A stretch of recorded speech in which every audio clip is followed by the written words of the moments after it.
And welcome to another exciting episode of The Energy That Surrounds Us. I'm your host, Michael. And for those of you who are watching on the Paralinks Network, I do have to say, for some reason, the live is not connecting tonight. So if you're trying to watch there, I apologize. System technicality I can't fix. I tried. So with that being said, we're still airing everywhere else. And so thank you all for tuning in and welcome to our little tradition that we're starting here with our favorite guest of February, making her third February appearance. Yeah, it's third. 3 seasons. There we go. We'll just keep it going every February. And it's always around Valentine's Day. It's because I'm lovable. You are. But I am going to turn it over to our amazing one and only stupendous, magnifico, and I don't know why I'm going in a foreign language right now, Carina Hull. Well, hi. So, hi, I'm Carina. I'm the founder of Saints and Sinners Spiritual Investigation. I'm a spiritual medium. I'm a nurse, a mom, a sister, a friend, all of the things. What else do you need to know? Well, you did leave one off. I left one off. I'm a wife. Did I leave that off? Okay, well, then two things. A transformer. You transformed yourself. I did transform myself. I am a little bit of a transformer. So since we met last February, which was I've lost 112 pounds, so I look a little different. I've actually had people not recognize me, which is a little crazy to me. So yeah, I look a little different this year, but it's been life-changing and I feel so much better, and it's definitely different. So what was the biggest challenge going through that for people who may be trying to do the same thing? The biggest challenges were the commitment to the diet and really the lifestyle. It's really kind of a whole lifestyle change. Doing my research and things like that. It's lots of protein, small meals, and I had extremely high blood pressure, and it just wasn't healthy. And so, and I tried all the yo-yo diets out there. I tried for years and years and years, and I would lose and I'd gain it right back, and it just didn't work for me. And so knowing that making this is a lifestyle change, it's not another diet. It's definitely not the easy way out, because a lot of people are like, oh, you had surgery, it's the easy way out. It's definitely not been easy. If I eat too fast, I get sick. If I eat the wrong things, it will make me sick. And so you have to know your body and listen to your body. And then you have to be mentally and physically strong to do it, because it definitely plays a mind game. I still see myself at 276 pounds most days. And because was that I was 276 pounds for years. And so it's still really hard to see me. And sometimes I look in the mirror and I'm like, that's not me. That's not me. But it's really kind of a mind game. The body dysmorphia is a big thing. So you have to make sure that you're mentally prepared for that. I'm curious when you travel to places, because I know you travel with work and with doing paranormal investigations. Mhm. How easy do you find it to stay on track and stay in the program? Because, like you said, it's a diet change and Yeah. not all the foods are available everywhere. So I will say I typically will take high protein snacks with me. I carry a cooler with me almost everywhere I go. But I mean, I still go get something at Taco Bell every now and then. I can get if I couldn't have tacos or cheese, it would be a problem. But like I can find I find things that I can eat quickly that meet my requirements. So I can go to Taco Bell and get something, or most restaurants I can find something. I might just be, instead of 5 things at Taco Bell, I'm eating a taco now instead of all the things I used to before. But at least you still get to go to your favorite restaurants. I still get to go to my favorite restaurants, and um, I just eat differently. Like I can't do sugar, but I find sugar substitutes. So I find the things that work for me, and know that it's just a lifestyle change. So, what sugar substitute have you found that you feel is closest to? The closest one is probably monk fruit. Um, I get that, and it's more like raw sugar, and I use that one quite a bit. But I will tell you, I use the sugar-free coffee syrups, because if I didn't have coffee, it would be a problem.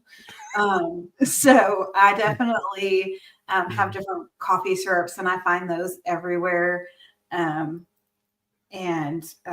But monk fruit's probably the most comparable to regular sugar that I've found. So, I'm curious because you say like you didn't recognize yourself. Have you gone to any paranormal spots that you frequent a lot and you're like, hey guys, it's me. Come on, come talk to me. I haven't yet. It'll be interesting in April, because I have not been back to HHL since my surgery, and I haven't been in Jefferson, so I frequent there for years. And so it'll be interesting to see that. But my guides are still the same. And so spiritually, I'm still the same. And so I don't think that's going to change a whole lot. I think that a lot of people that are used to seeing me there, it may be different. But spiritually, not a lot changed there, if that makes sense. It does, and I'm kind of curious because you say like you have more energy now and you're more active. Have Yeah. you found that that's had an impact on your abilities? Like your connection, ability to connect? Is it I think honestly, I've been working a lot on me. And so there's been so much change this year for me. I mean, I changed jobs, I literally moved 5 hours away.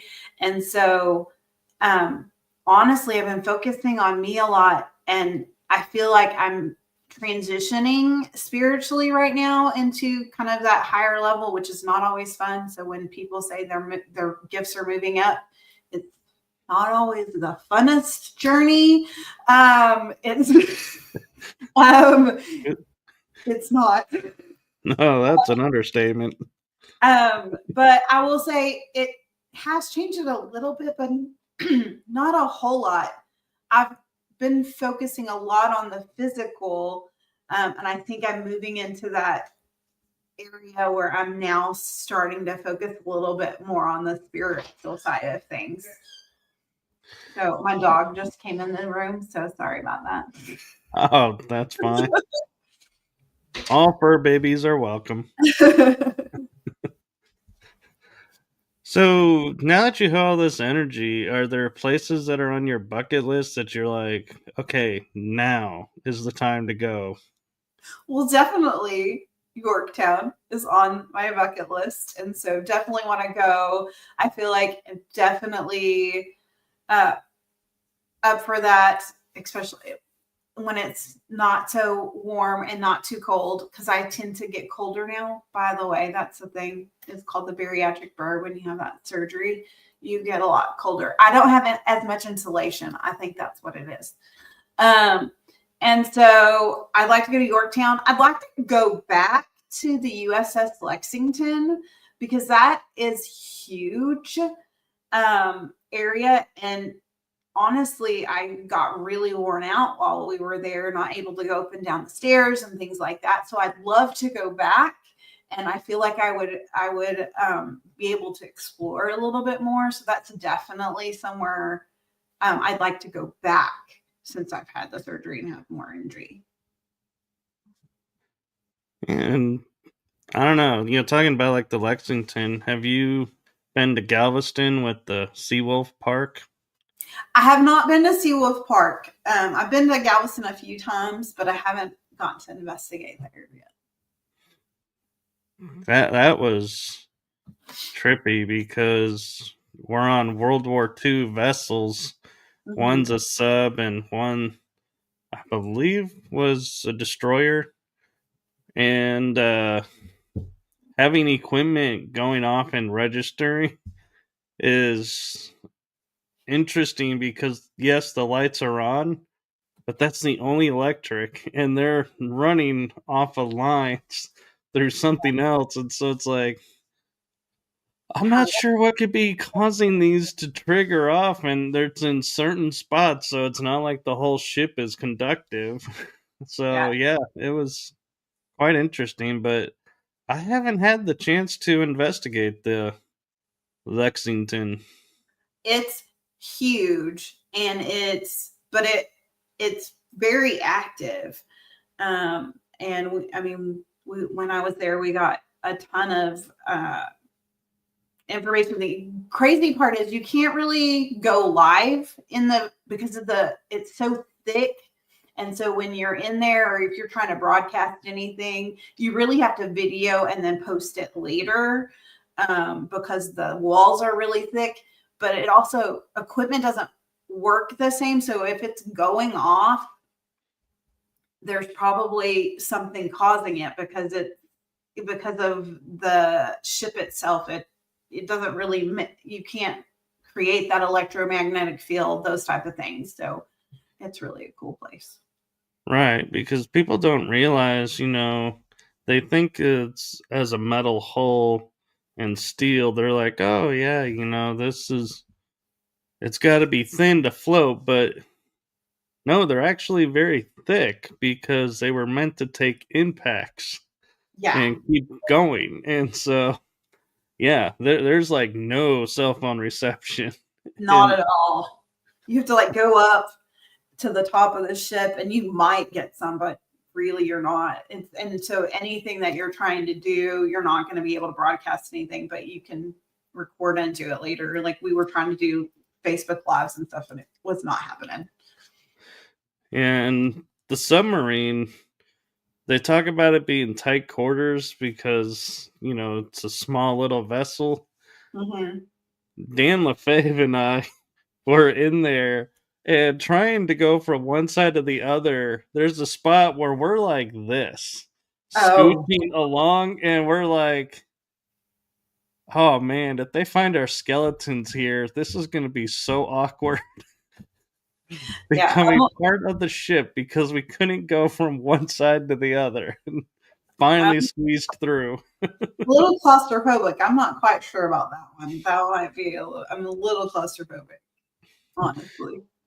And I will say there is one vessel in Texas that it always surprises me. You never hear anybody talk about wanting to investigate, and Where? that's the battleship Texas. I know. I actually would love to do the Battleship Texas. It's just not as well known as some of the others, and so people don't. And being from Texas, you would think that we would I want know to. it would be a matter of pride over actually haunted to say, yes, I investigated our state ship. I know, but yeah, it's just not as well known as the USS Lexington or accessible. I would say, honestly, is Yeah, the that's true. But in Galveston, there was one ship that unfortunately I wasn't able to get onto when I was there and tour. And my ex girlfriend was with me, and it was setting sail the next day for going into dry dock for repairs. So they're oh like, nobody's going on. And it's the Clipper ship, the state Clipper ship. oh It's okay, the wooden ship. And I was like, that would be cool to be that able to walk around. that would be really cool. Because that one, if your devices start going off, there's like There's zero nothing. electric.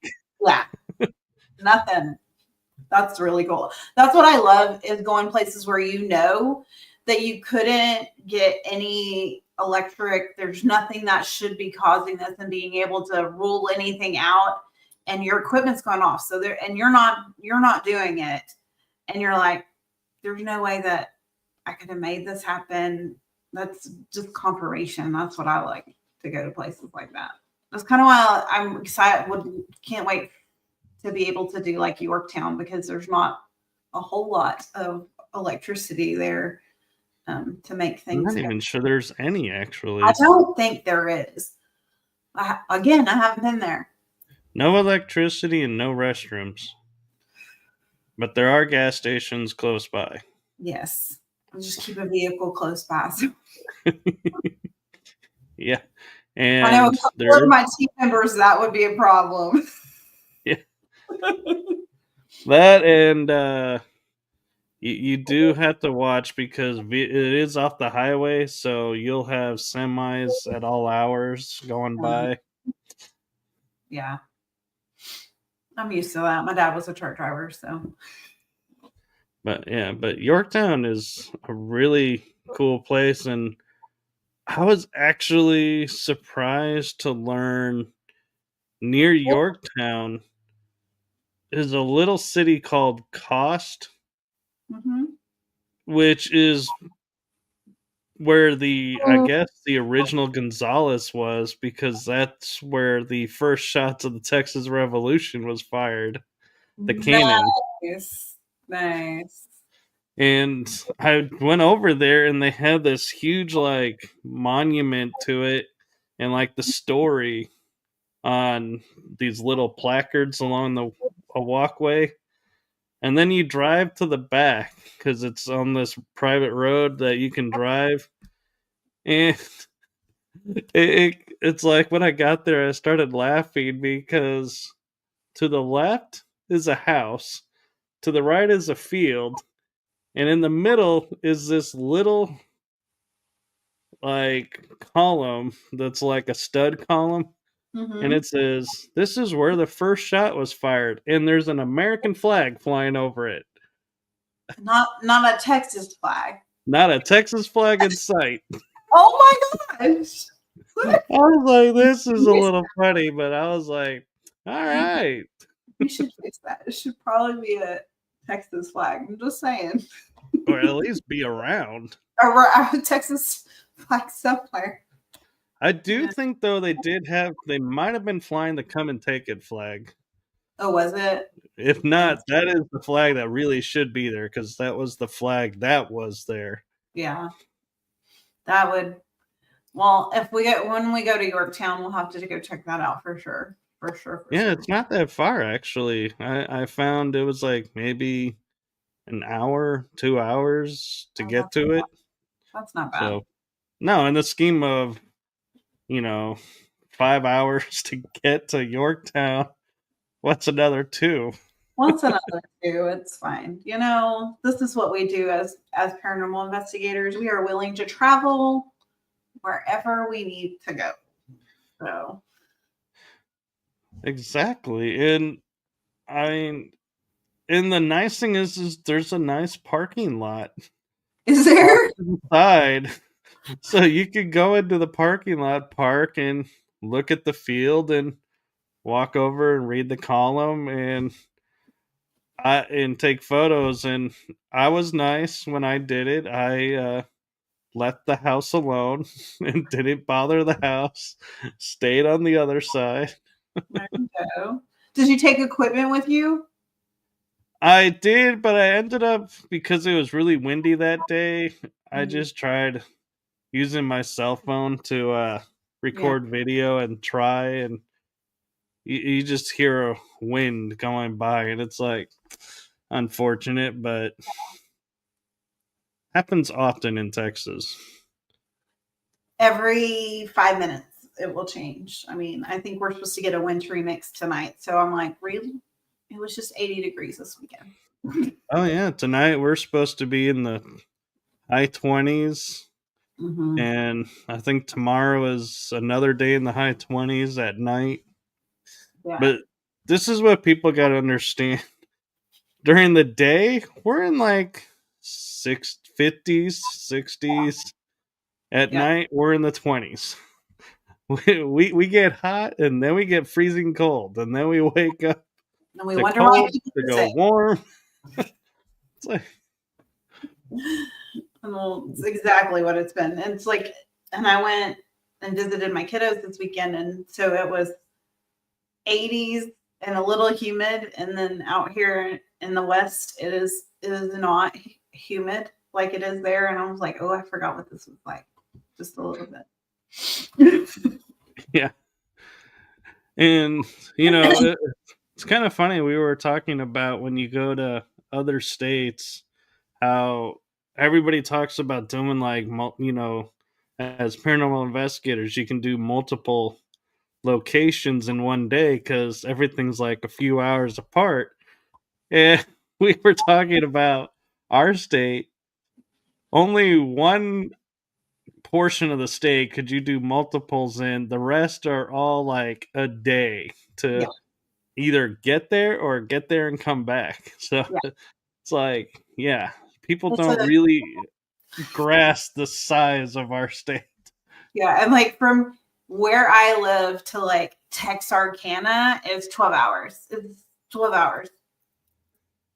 Easy 12 hours. So it's like way. And what are you over by El Paso? I'm close. I'm near Abilene. So it's like, Ah, okay. yeah. Wait, Abilene? It takes you 12 hours? You Well, must maybe drive not like 12, maybe 10. But it's a trek. 20, yeah, I-20 is not so bad. The last way I went, we kind of went a roundabout way that way, and it took 12 hours. oh yeah, if you go through Oklahoma, yeah. Yeah, it If took you a stay roundabout. in Texas, you can make it in 6, 7 hours. That's a roundabout way.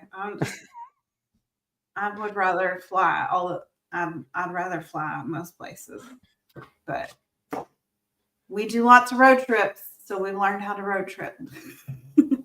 Oh yeah. So do you guys caravan or do y'all meet up at one spot and everybody hops in one vehicle? So it really depends on where we're going. And so my team really is kind of spread out. I have team members in Oklahoma. I have team members, a couple here, some near Stephenville. So we're a little spread. And so sometimes we'll meet at a central location in caravan. Um, since I'm closer to a couple of my team members now, we caravanned when we went to the Bolton house. Um, Last, and we kind of caravan together, and it's kind of nice when you do that because you don't have to I like to be a passenger princess. I'm not gonna lie. If someone else can drive and I don't have to, it's great Oh, because I can totally see we'll get along because I'm like, you can just hand me the keys and I'll be content for the entire trip. exactly. Like I'd much rather someone else drive. It makes me a nervous wreck, and I can sit and relax and talk, and I will entertain you while you do it. I can do all those things, but if someone else drives, I'm much happier. So, what did you think of the Bolton house? It was really good. Now, some of my teams, we stayed the night. A few of us stayed the night, 2 nights. We were there for a full weekend, and then some stayed in a hotel. And I forget what it's like sometimes to stay the night in haunted locations. Okay, you get woken up. We were woken up a few times, um, and it was great.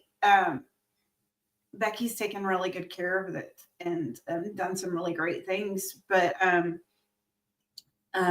yeah, right. Activity started as soon as we got there. Like literally, one of my team members went upstairs and thought I was at the end of the hall.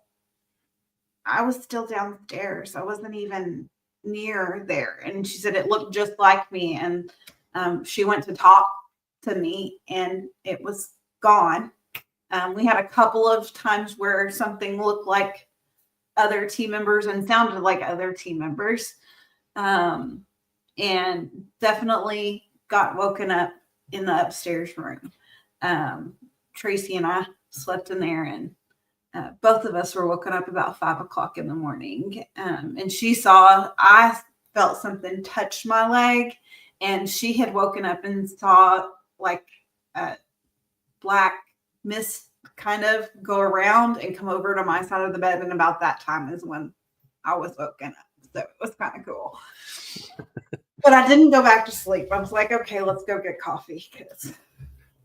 Yeah, and so were you when you were sleeping upstairs? Were you in the main room, right at the top of the stairs to the Right at right? the top of the stairs. Right. And That's you what that's the last place I'd be sleeping because Robert's right there. well, I mean, he didn't bother us at all. But it was definitely a female in that room that was kind of like she was checking on who was in her room. It definitely felt female and didn't feel anything that was crazy negative or anything like that. So it didn't bother Yeah. me. Just When but I was there, yeah, when I was there with Lone Star, we were having. I feel like we had more female EVPs than the males. yeah, definitely. We definitely had more interactive action with females. We did this, so we went downstairs and we all sat around the table um and got the dinner bell, and we put the little boo balls or the little cat balls in front of us, and we were like, we're ready for dinner. And we were like to see if we get served dinner, right? And it was like 3 of our cat balls went off, like someone was serving us dinner. It was really cool. But a couple of people didn't get dinner. Why didn't we think of that? We just sat at the table and did photo ops. I mean, and we all kind of are like, let's try this. We haven't done this before. So kind of the nice thing about my team is like we'll sit and like, okay, what do you think we could do to try out? And I had just bought this giant box. I had like 12 cat balls. And I was like, we have enough to go around the table and sit one in front of each of us. And you could definitely tell that they like some of us a little bit more than others. My Yeah, sister Tracy didn't get dinner at all. They didn't want to serve her at all. well, that's because she was probably bad. She probably did I don't something. know. I don't know, but they didn't serve her. But so here's the important question of on everyone's mind when they paranormal investigate: did you leave with all the cat balls? Yes. Listen, I'm sure we've left a time or two, but I think we grabbed all of them. It's like I went on one investigation. I forget where it was, but I started with 6. We're the Mhm. only people there. We searched the entire grounds 3 times, and I still left missing cat balls.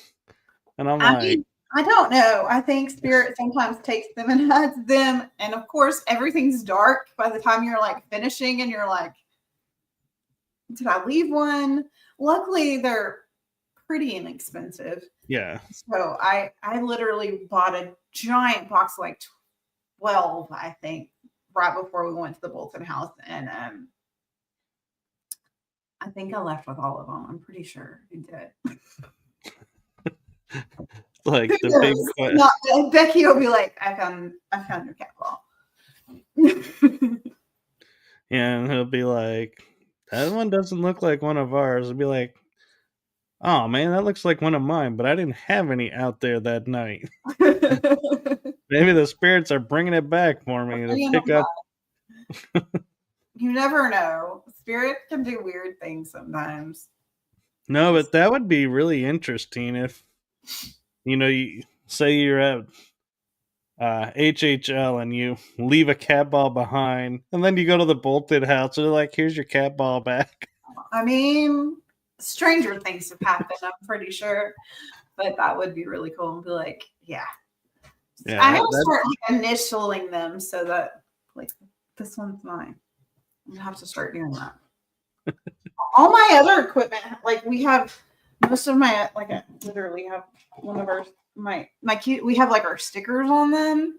yeah. So but not the cat balls because they're so small and then you can't see the lights through it. But I know. I was gonna say you put that sticker in a cat ball, and you're just gonna see kind of cover the it up. sticker. It's like that defeats the purpose. So. Yeah. So, what's your theories? I know a lot of people discount the cat balls because they're so sensitive to movement.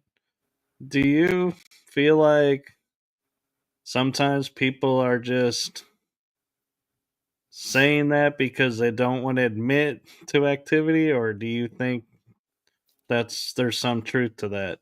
I mean, I think there's a little bit of truth to it. Like they're really sensitive, but that's when you, as an investigator, have to go, okay, if I walk down this hall, is it moving it? If I sit next to it, is it moving it? You have to kind of play with it because you always, as an investigator, you should be trying to like debunk things, right? Like I'm trying to like make sure something natural isn't causing it. So if you're not moving things and if you're sitting there and I've literally sat there and seen one move and nothing is moving it around and there's there's nothing that could have caused it. And so something else caused it to move. So you really have to look at everything that's going on with it because yes, if you barely tap something, that cat ball is going to go off. But is anyone moving? Did someone make that? If it's down the hall and nobody's walking down there, that's what I love when there's Yeah. no one near it because we will put them down the hall and there's one going off and no one was even near it. There's no way it could have gone off. So you're looking at those things with that. Oh, that kind of like the Bolton house. We had footsteps. I would hear footsteps in the hall, but Yeah. could never figure out where from. And if we had cat balls, now that I'm thinking about it, if they start lighting up towards the door, being like, they're coming. Exactly.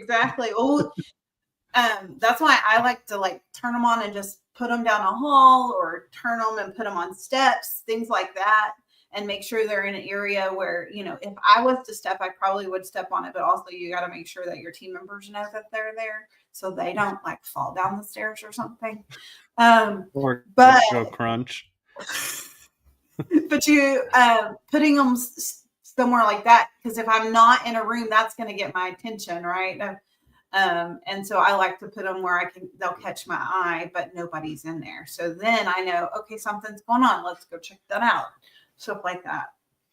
Yeah, I was at a location with two, no, three other people, Mm-hmm. and we were doing a cat ball experiment, trying to figure out something, and we literally had a cat ball on a bed on a puzzle wedged in a corner piece, like where it couldn't move unless you forced it to move. Mm-hmm. It was like perfectly nestled, and it started going off. And we thought, okay, maybe somebody bumped it, but the for like a nanosecond, it would stop and then start, and it would go through its cycle again. It did that 4 times in a row, Oh, back very to back. I was like, I have never seen a cat ball react that fast. well. And I've had one or two times where, okay, if that's you, make it stop. Kind of like with the flashlight, right? If that's you, turn it on or turn it off. Well, same thing with a cat ball. Okay, if that's you, make it stop, and it'll stop its cycle with the flashing. And so you're like, okay, because I those will never both thought to go both. ask that because it always seems to run its cycle no matter what. I never thought to say stop the cycle. Yeah, make the light stop. Okay. It's done it a couple of times at work, so it's like, okay, maybe. That's a cool idea. I'll have to talk to my friends about that one. Yeah. Let And me know if it works. yeah, Kitzla Hell has a question for you. She's asking, is it ever dangerous? Do you ever use protections before going into a place? Absolutely can be very dangerous if you don't know what you're doing. My team, we pray before we go in and we pray before we leave and ask whatever is there to not follow us. I really like going, I don't like, part of my calling is to go and help people who have open doors to something they don't know. I've been scratched, hit, punched, choked by some things that you can't see. And so when I say that, part of my calling is to do spiritual warfare. And so to go in and help people who are having these issues. And so if you do not know what you're doing, don't ever just go and think that you can go into places and ask these things, because you can open doors that you don't know. I believe in angels. I believe in spirits. I believe in demons. And so I've dealt with all of them. And so it definitely can be dangerous. I've had my team members attacked, but we work so well as a team that we knew it happened when it happened, and we were able to literally, I will go into what we call battle mode, and it's praying, making sure my team is okay. We're talking.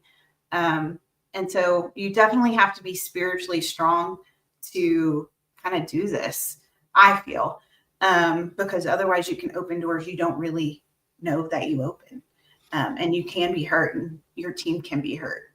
And so it can be dangerous. So you got to kind of be prepared.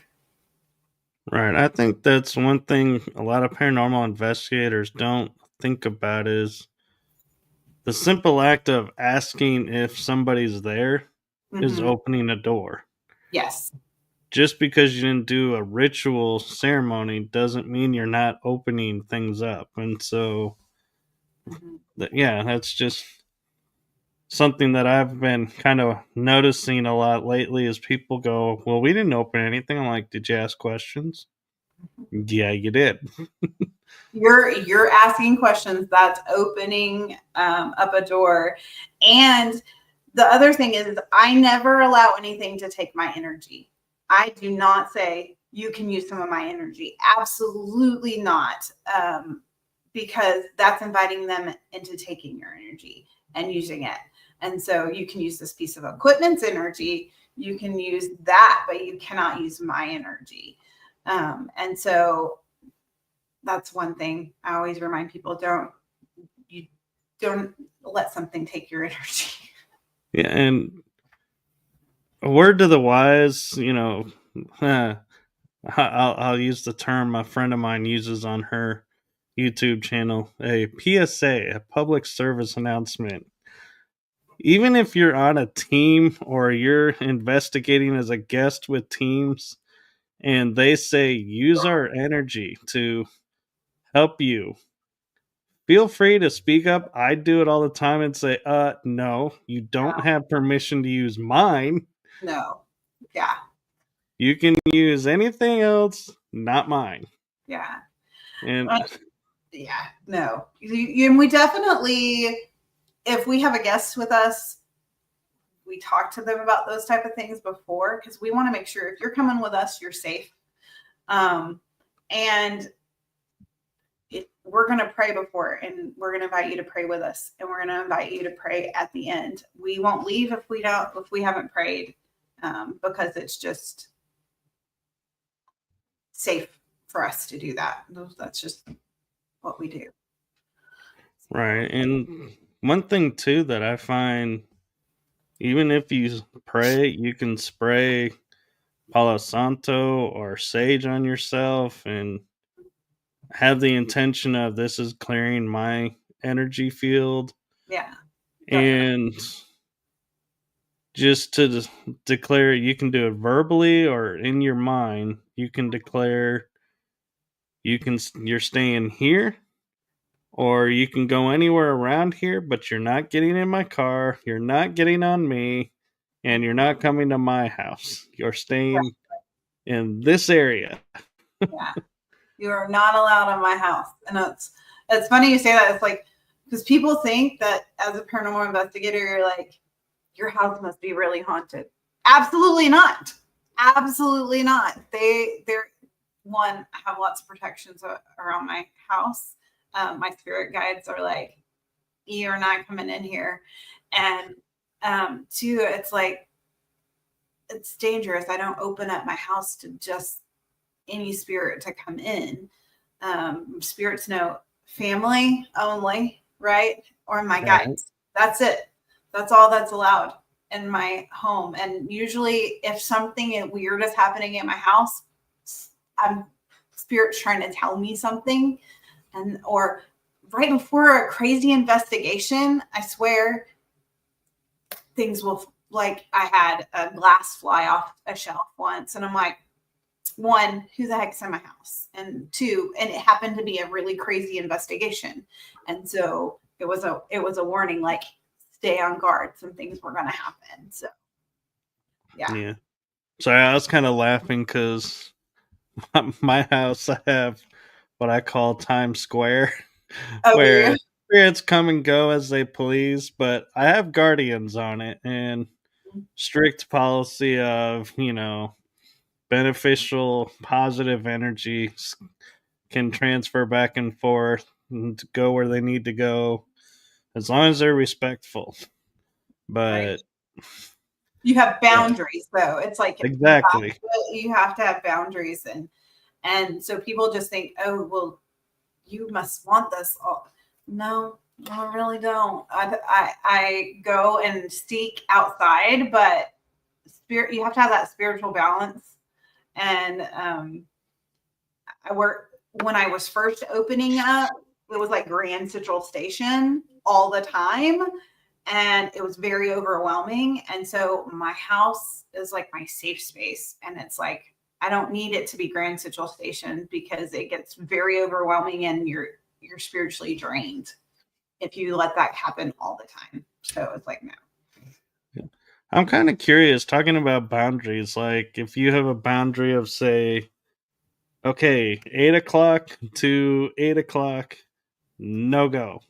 This Mhm. is my personal time. If you're like 7:59 going, okay, come on, you gotta hurry up because you're about out of time. We're about to switch. I think my guides would laugh at me really hard if I was like, this is your time and this is all you get, because they're always pushing me out of my comfort zone. And so they push my boundaries a little bit, but they're my guides, right? They're the ones that work with me spiritually and those type of things. So they would just kind of laugh at me. I'm like, okay. you go ahead and try to go to bed, because it's not going to happen. You're going to wake up because your mind's going and going and going. And so, but you still have to have boundaries sometimes. And I think I've learned that, especially being a spiritual medium, if you don't have them, you would be exhausted. And after having you on for 2 seasons, I'm actually going to ask you something I've Okay. always been curious about. Okay.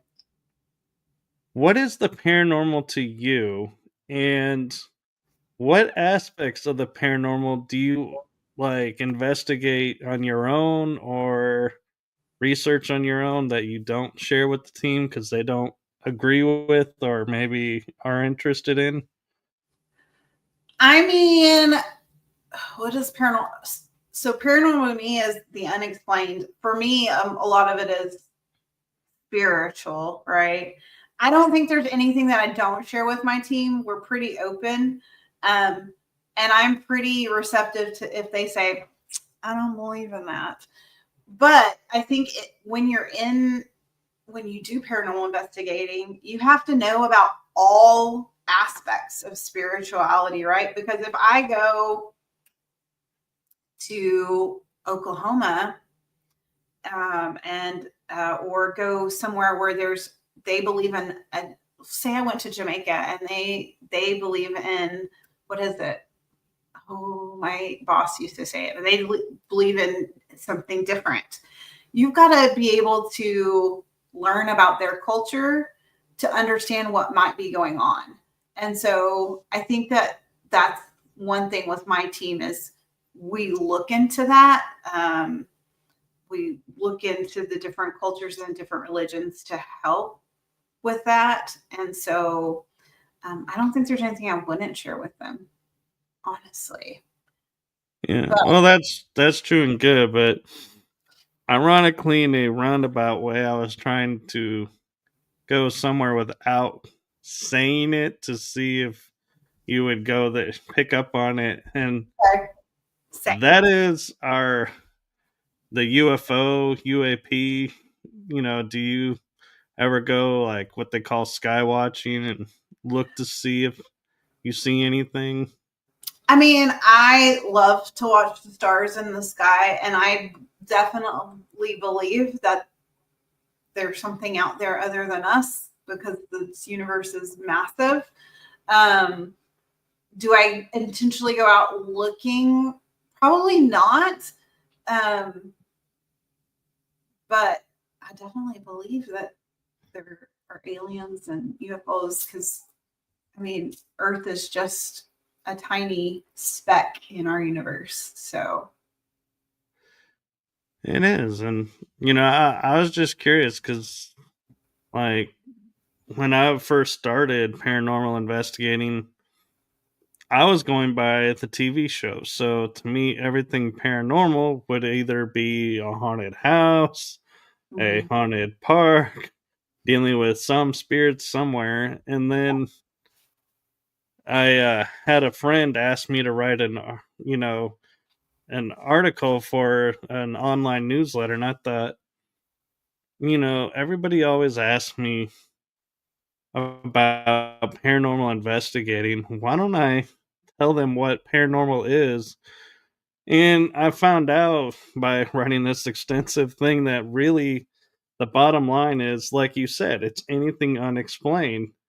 And so, Mhm. like, my mind went boom and was like, okay, floodgates are open, no holds bar. What's out there? Let's go. Exactly. Exactly. Like, I mean, I definitely know that I believe in ghosts, obviously, right? That's part of what I do. But um, I swear one of the conversations I had with my dad before he passed away years ago, I remember us talking. I was like, Dad, do you believe in aliens? He's like, I mean, we're the speck of the universe. I mean, it's kind of little to think that we're the only living creatures in the whole universe. And I'm like, you're right. And then I was like, well, what about the Bible says, and he says, the Bible says you created the land of the giants, all these things. And I was like, you're right, Dad. It does. Okay. I'm tracking what you're putting out there. And so it's one of the conversations with my dad that stuck with me. So No, that's great. And, it is funny when, you know, we sit there and we think about, what's out there versus what's here. mhm. And I was talking with a friend on her show, The B System, and we were discussing, how they advertise space as the final frontier, and, it's the next frontier for us, to go to. And I go, there was a television show in the 90s that actually broadcasted a frontier that nobody talks about, that was shunned aside, and that's the oceans. What's I in mean, our oceans? listen, my It's like, husband is all about the ocean and he loves all the shows. Okay. All of oh, them. he would love Sequest, and it was called Sequest DSV. He, listen, I watch a lot of Animal Planet because he likes them. But the ocean, we've only seen this much in the ocean. So who's to say what's all really in there? And that is a definitely undiscovered place, lots of places. And it's really cool. That's right here on Earth. So, I know, it's like it's our backyard. It's like most of our planet is water, and yet we seem to be like, okay, we're running out of landmass. Let's go to space. It's like, why don't we go in the water? yeah. Well, what's so bad about being in the water? Because if you can build a capsule in space, Mm-hmm. that capsule will hold in the water. So, It's at true. least in theory, that should work because they're about the same amount of pressures. Maybe someday. I don't know. I feel like every time we try, something happens. So it just may not be meant to be for us to get to all the ocean. Who knows? Very Just true. And Kitzlael has another question for you. This is okay. a good one. Have you ever found or been given an item? By spirit? I'm assuming by the spirit or at the haunted location. Oh, definitely. We've definitely found coins. Coins are very popular. I've been in. We were actually at a place one time, and the it was a private residence, and something they would find from their loved one would be a dime. And we heard in the other room a coin drop. It sounded like a coin drop, and we had just been in there. It was literally in the center of the room. There was a dime. So definitely been given um, items, uh, feathers. I've definitely found items, uh, and I don't usually bring them with me or take them home because it stays wherever it was. But definitely, coins are a big one. I want to say rocks well something significant to that spirit usually has been. I'm trying to think of anything bigger, but the dime was the biggest one because you literally heard it hit the floor, Yeah. which is crazy. My one experience of that was it was July in Arkansas, and I was on sky watching where, like I said, we were looking at the sky to see what we could see. And we were on this kind of stage platform, and it was covered for, the weather. And the lady is standing next to me, and I can see her, even though it's late at night. It's like I can still see her. And we're walking towards something, and everybody else is sitting in chairs, talking at the center. And all of a sudden, I hear this bang, like you're saying, something fell Mhm. right behind me, and I'm like, I go, what? And I look at her, I go, what was that? She goes, I have no idea. We turn around, a quartz crystal that looked like it came from the ground was right behind me, and it was not there before. Oh, that's And crazy. she goes, you need to pick that up. And I said, what do you mean? She goes, that's a gift from another dimension because of how it came here. Yeah. So that's meant for you. So you need to take that with you. And that's one of the few times I actually took something from a location. I probably would have taken the crystal. Obviously, you see I kind of like them a little bit, but I Oh yeah. probably would have taken the crystal. I I have a mean, few from Arkansas actually. Can I check up? but I'm like, yeah, I mean, like, how many times can you say to somebody, this appeared out of thin air and hit the ground behind me? Yeah. There's no way I can say that was not meant for me, because if it fell behind her, I'd be like, no, no, it's behind you. That's yours. Yeah. This was definitely meant for the homeowner, and so we gave it to the homeowner, and it was a family member. But it's like I typically will not take anything from a haunted location, but I would have taken the crystal. I'm not gonna lie to you, for sure. Yeah, I tend to leave certain objects where they're at, and and it's kind of funny because I'm not really superstitious. Like seeing a doll in a glass case, I'm not like, oh, I better follow these directions because this is what Mhm. it says will happen. It's like, I'm like, yeah, I take that with a grain of salt. I'm still respectful, I'm not gonna bang on the glass and like taunt it, but it's interesting because it's like every time I go buy one, and when I say buy, I mean like walking past it, not going to the store for one. Yeah. I will sit there, and a lot of times I'm like, yeah, I'm gonna go over this way. It's just beeline to another area, and I'm like, nope, I'm good. You're good over there. We're good.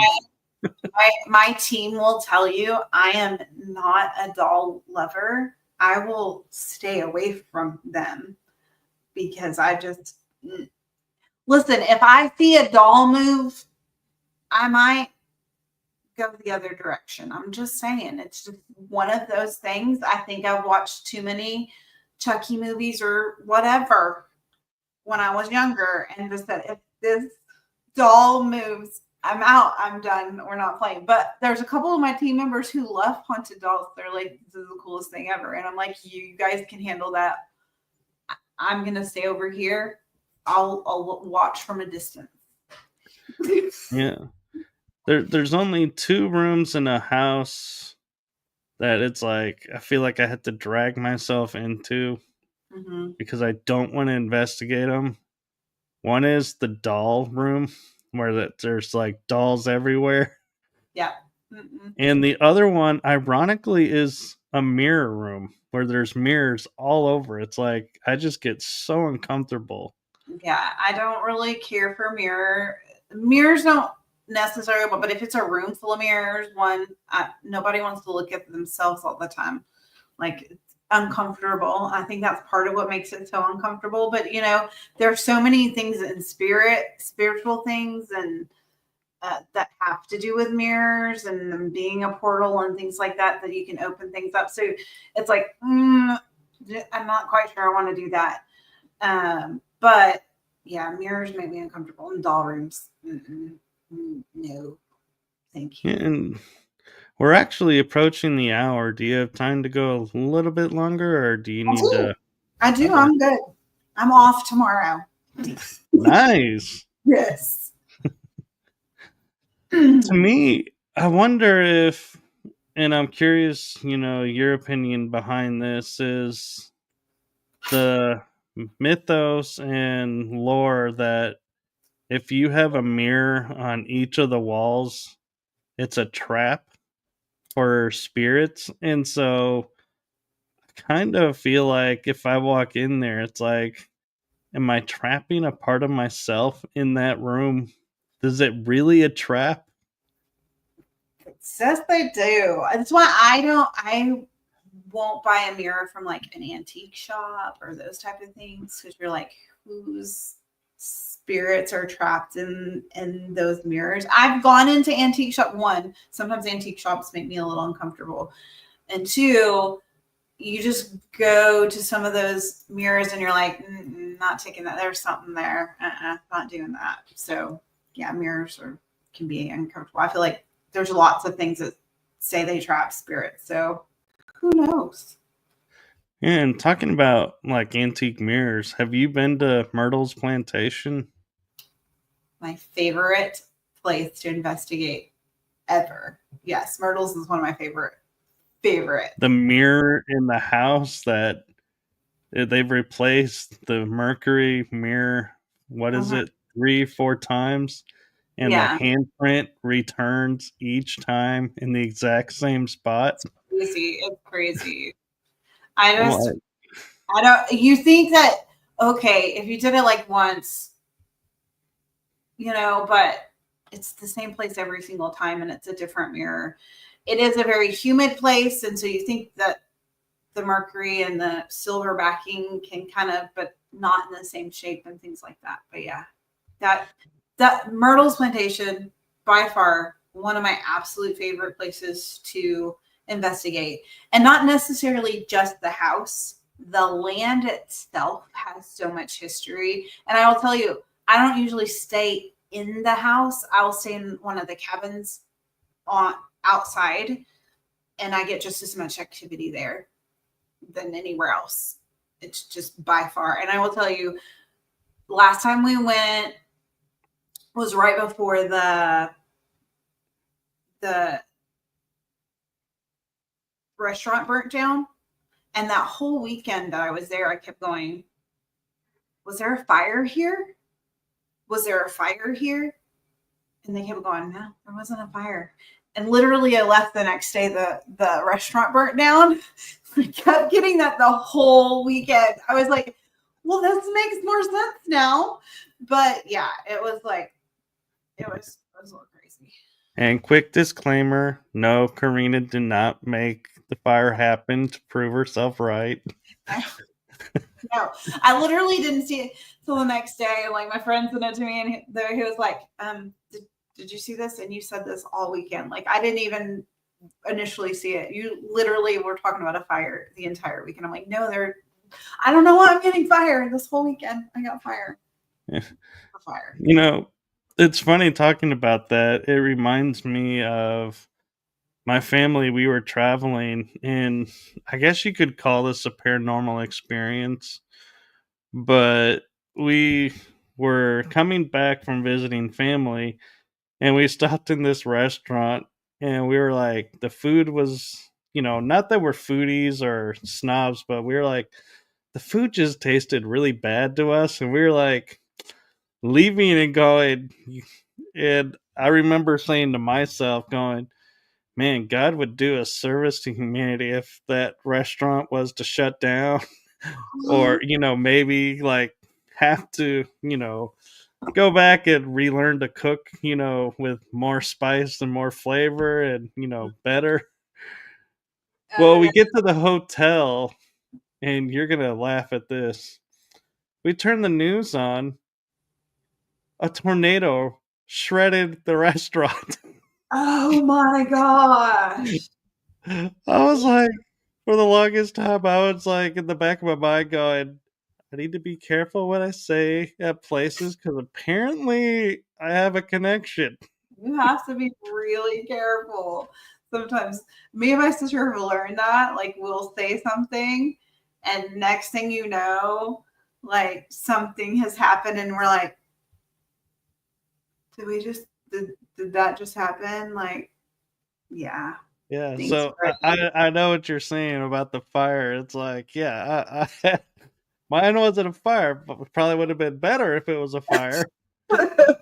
Listen, tornadoes are no joke. May May I was in one. Literally hit the place we were at dead on, and the roof came up the building and came back down. My husband's truck was destroyed. Those are scary. Those are scary. They are, and you're gonna also find this funny. One night, Dallas had 9 tornadoes, and one was like maybe a football field or two lengths away, like literally at the end of the street, and we're in the middle. Oh I gosh. slept through all of them. Oh my I god. didn't know until the next morning that 9 tornadoes had been in the area and My one just up the road. god. It's crazy. I was like, Our yeah, phones kept going off, and we were like, it's Texas. There's always a tornado. No, it was coming dead at us. It was crazy. yeah. We already hit on this, but we might can hit on it again for Kids Lael. She's saying, is it true taking 2 mirrors and place them face to face of each other makes a portal? I mean, it's a theory out there. Have I tried it? No.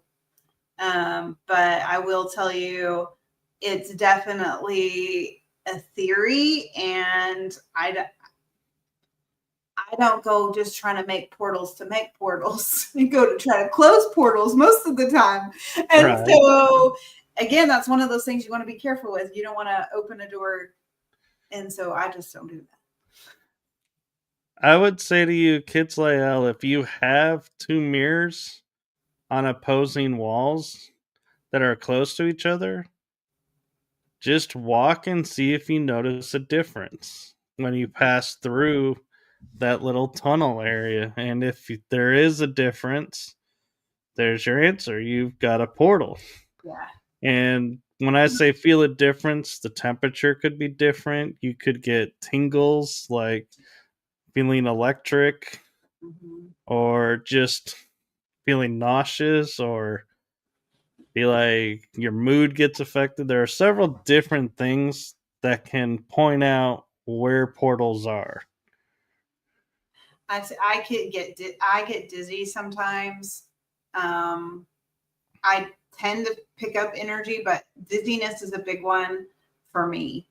That tells me the energy shifted or something has changed, and so that's dizziness, tingling, arms standing up, animals acting differently in that area. That's another one. It may not be you; it might be your animals. Things like that.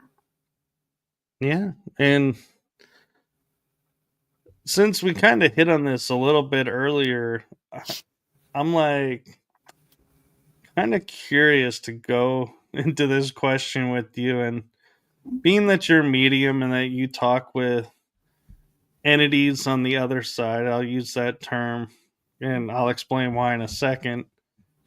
Have you ever experienced something coming through to talk to you, then you were like, okay, first off, you do not look like you were a part of this world. And secondly, I'm not even sure I can understand you. I definitely have picked up on things that don't look humanish before, and a lot of times that has to deal with when I'm dealing with tricksters or demonic things like that. Um, I will say that my guides are great translators, but sometimes you get things in different languages. But I usually that's not an issue. They help translate whatever needs to come through.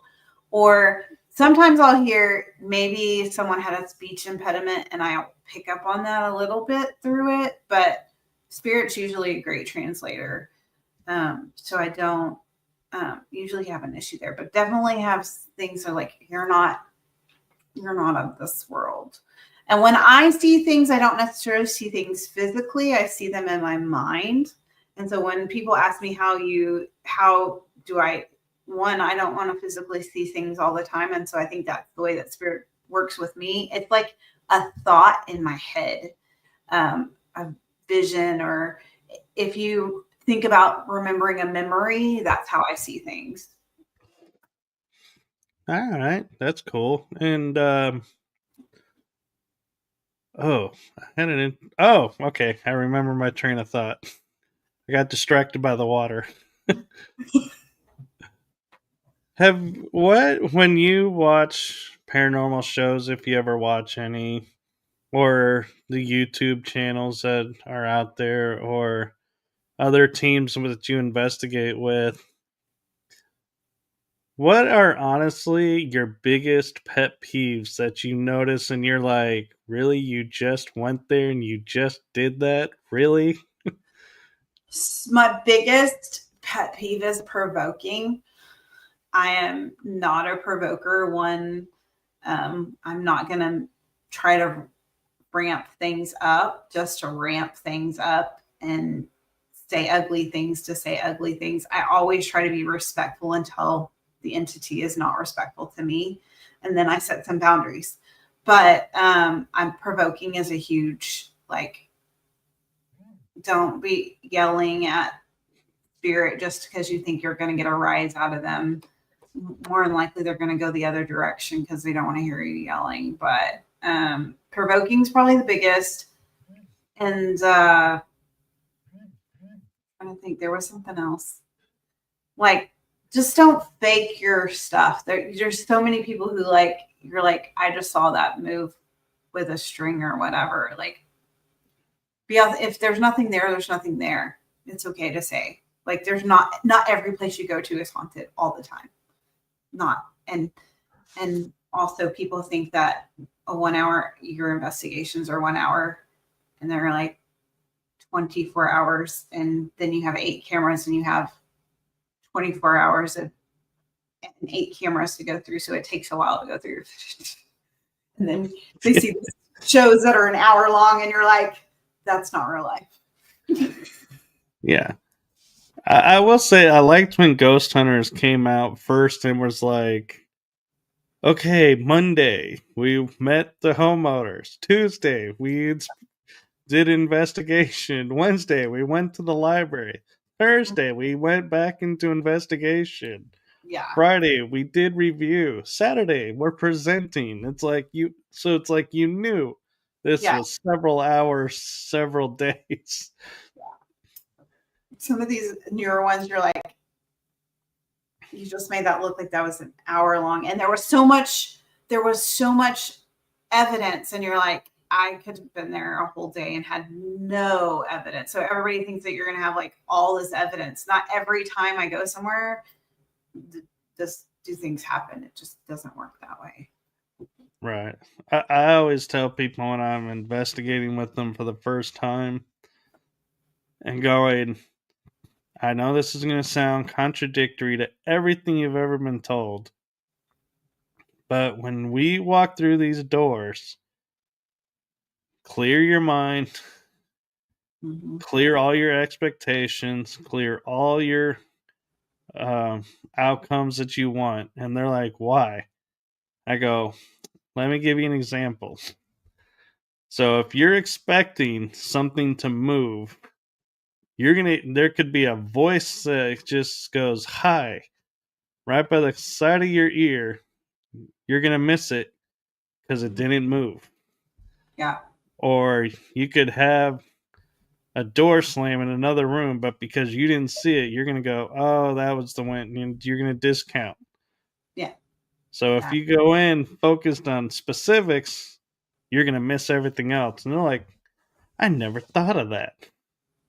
It's like, yeah. You're like, I really hope this happens. And you're like, that one thing is not going to happen.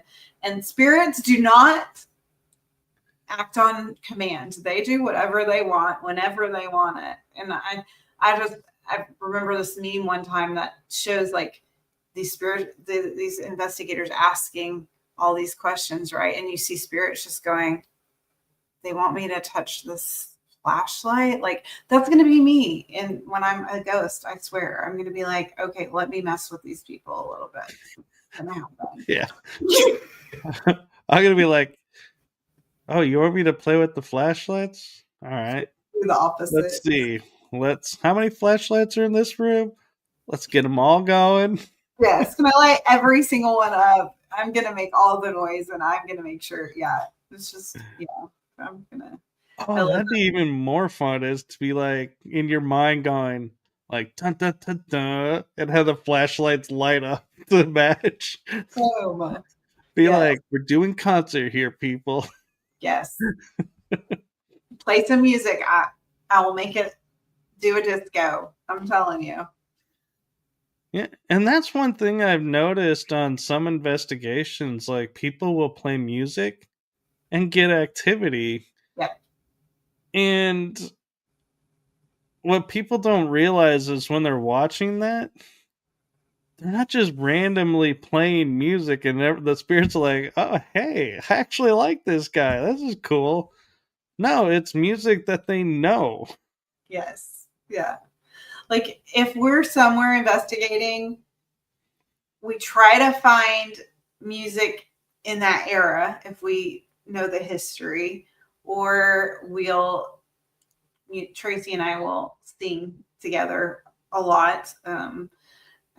We did in Myrtles. That was a cool thing that happened. We sang like an old spiritual song, and we put our towers along the way and sang, and you could feel the energy coming towards us, but our towers lit up. Like people were walking, which was really cool. Because if you think back in the day, you would sing or do something where you were going, and you could feel the energy coming, and our equipment showed that too, and that was the coolest, one of my favorite experiences was that when we were singing. But yeah, we do a lot of music. Yeah, and going back on the pet peeves for a second, I'm actually kind of surprised you didn't have one that's on my list.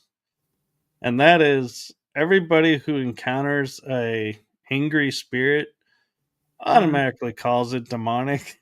Yes.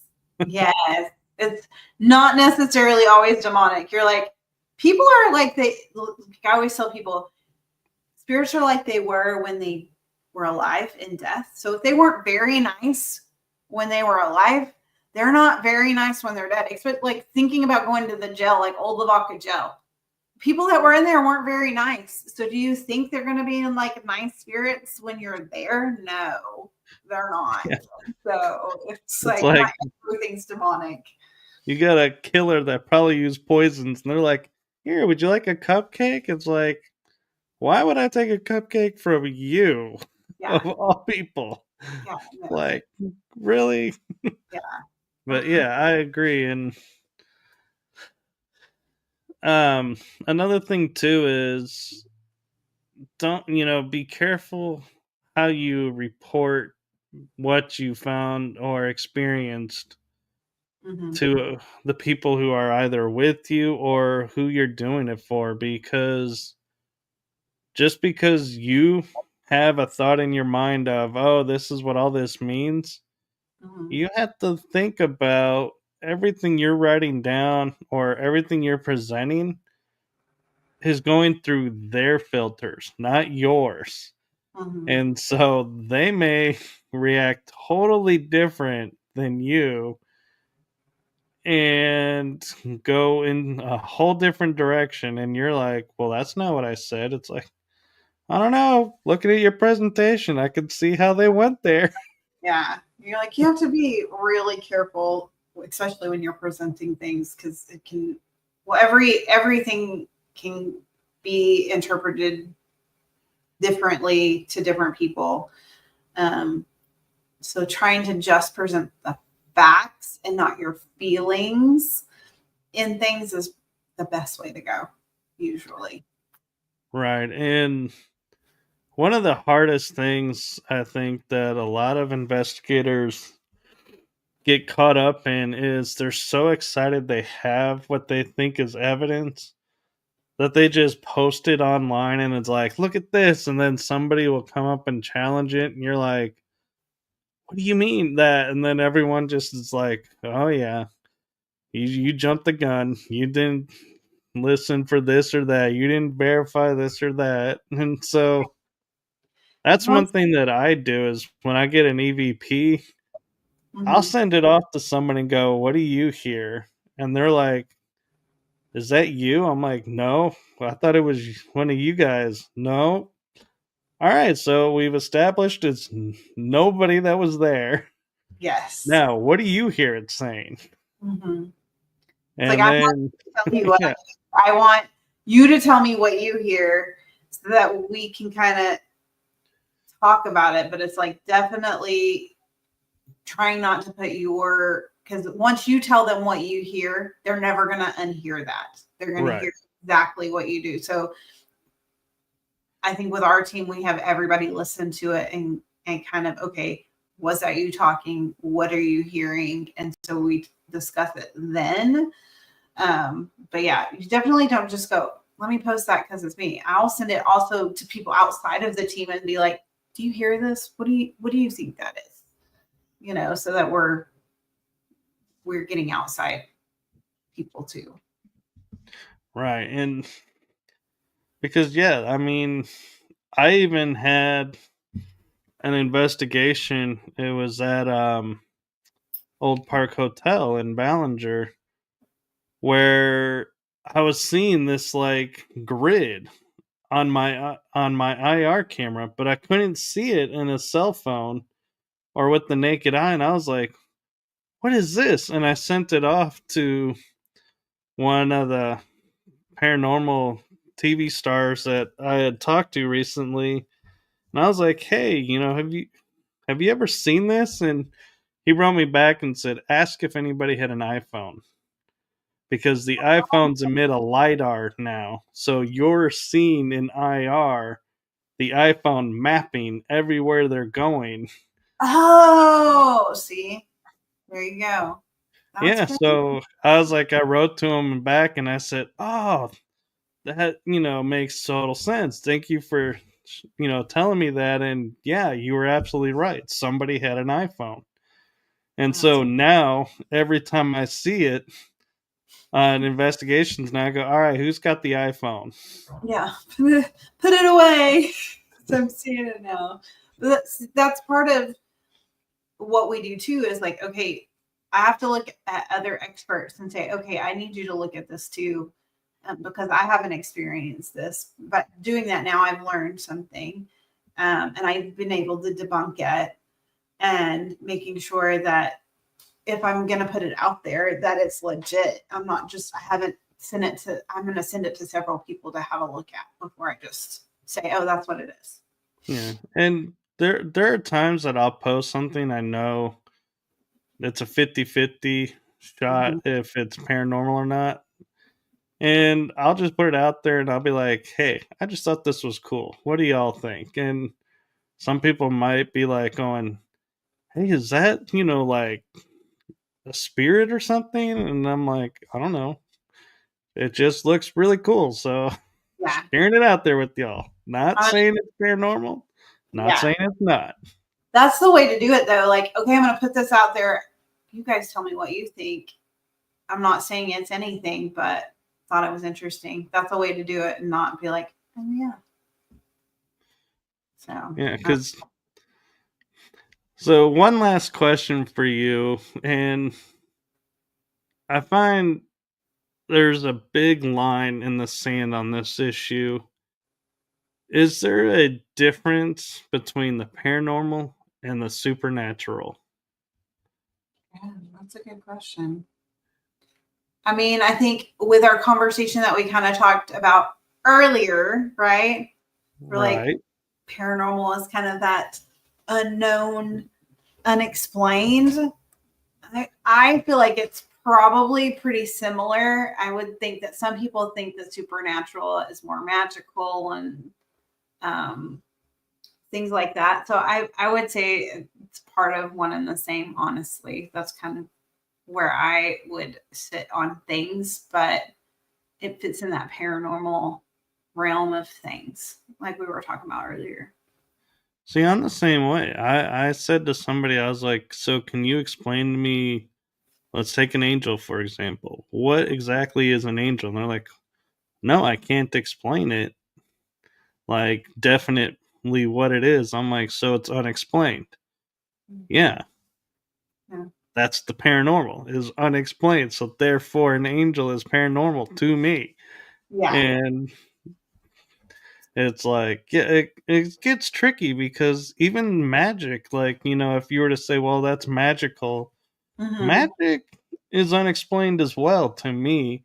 Yeah. So it's like, I'm like, your argument still fits my definition and my qualification. So Exactly. It's in the end, it's like, everybody has their own opinion, and just that's where I think the paranormal community needs to go is everyone sharing their opinions and their backgrounds and saying, I get where you're coming at with this. This is where I'm coming at with my background. And everybody's like, yes, that is okay. So we're all on the same page, or, you make a great point. You make a great point. We just don't know. And just leave it at that. No more of this. Oh, well, your method doesn't fit what we do, and so therefore it's wrong, and you're not really investigating the right way. Otherwise, you would have had this, and it's like, is enough there of this division. is there a right way? I mean, honestly, I mean there's safe ways to do things. Let me put that in there. But is there a really right way? Everybody does things differently in life in general. Spirits react differently to different techniques.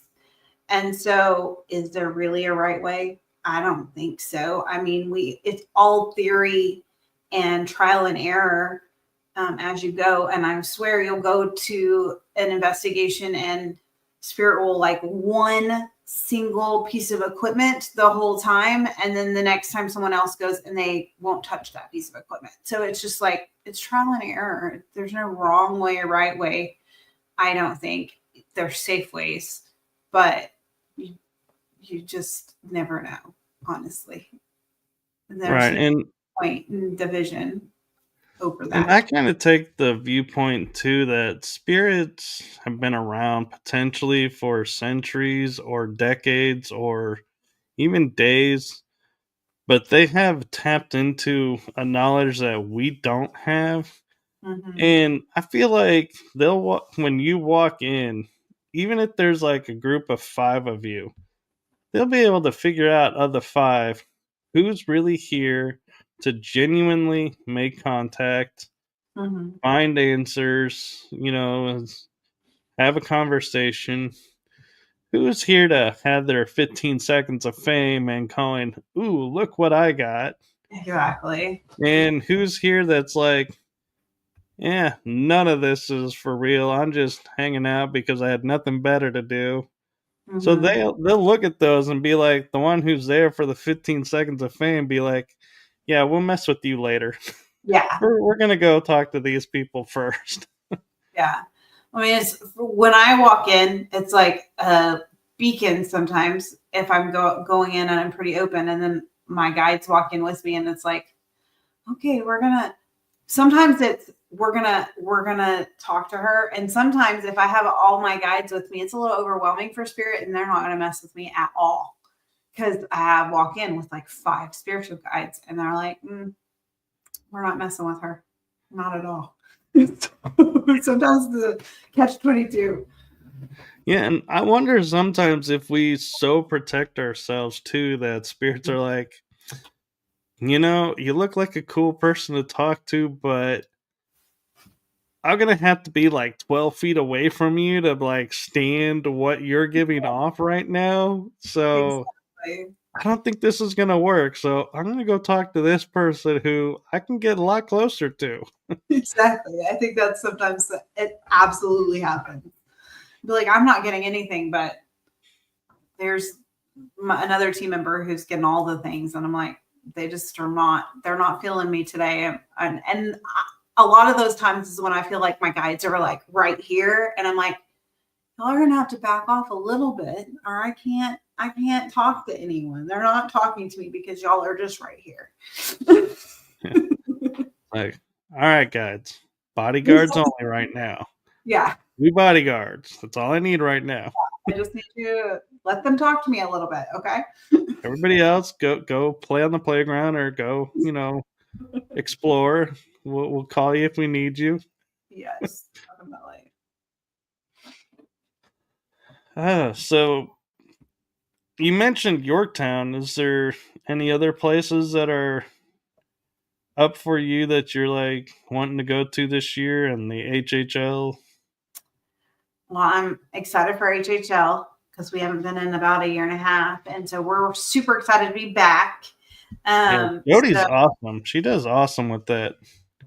yeah, she does, and Jefferson's awesome to just be, and we're staying at one of the bed and breakfasts, and their bed and breakfasts are fantastic because the food's really good usually. But definitely back to Jefferson. We're looking at a couple. We really want to get into Missouri State Penitentiary, so we're looking at that for like a big trip maybe this summer. So we're hoping to maybe do that. And then we had a couple of things. Listen, we really like private homes that's our favorite. So I really, if you guys need your house investigated, or reach out because we are down to do that. I love private homes. That's so we can go help people that don't understand what's going on. So I'm hoping to get some more privates this year so that we can help people out and try to explain. Listen, we'll even find the possums under the house for you. My husband is like the biggest skeptic ever, and so he will search for every natural cause of anything, and definitely he will look for that. And it's really funny that he's such a skeptic and I'm so not. But we were for 29 years, so it works. Yeah, well, they always say opposites attract. We are definitely that. We are definitely